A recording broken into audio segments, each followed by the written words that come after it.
Now, when you're trying to fit data to a model, there are a lot of options you can choose from.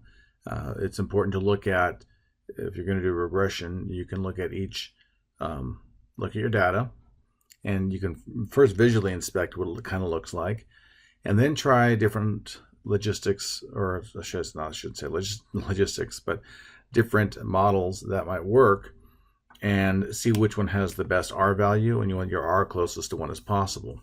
So in example 7 here says, does a linear, exponential, logarithmic, or logistics model best fit the values listed below? Find the model and use the graph to check your choice. So here's your data set, and I've taken that data set and I have put it into Desmos and got this wonderful graph. And then I started looking at the different models. So first started with a linear model. So here's a linear model. So you can see the line, it's like a line of best fit, and that's, I guess, the line of best fit for this data. And it came out with an R of 0.9549. That's not a bad R, to be honest, and that's a pretty good R value. Then I said, okay, could it be exponential? By the way, when I did, I said y1, the tilde button, mx1 plus b, and that's what it comes up with. And again, this is all using this data that I put in. This is my x1, goes in as a column, not as a row, and this, the y1, goes in as a column, not a row. Okay, then I looked at it in terms of the same data set. That was a nice thing.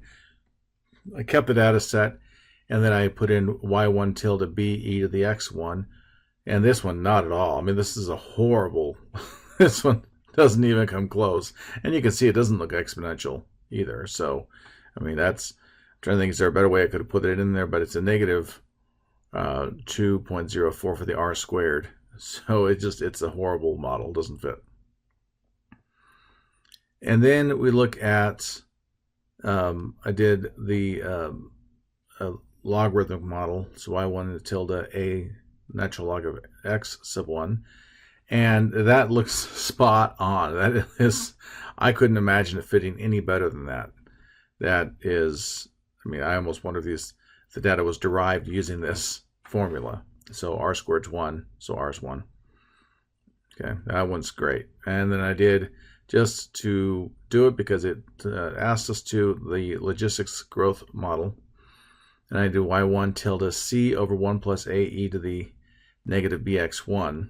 And it came up with the a, b's, and c's for these values. It looks like carrying capacity based off that was 4.17. But the R squared is 0.961, which still is not bad. I mean, that's a pretty good model. That's better than the linear. Not nearly as good as this logarithmic one.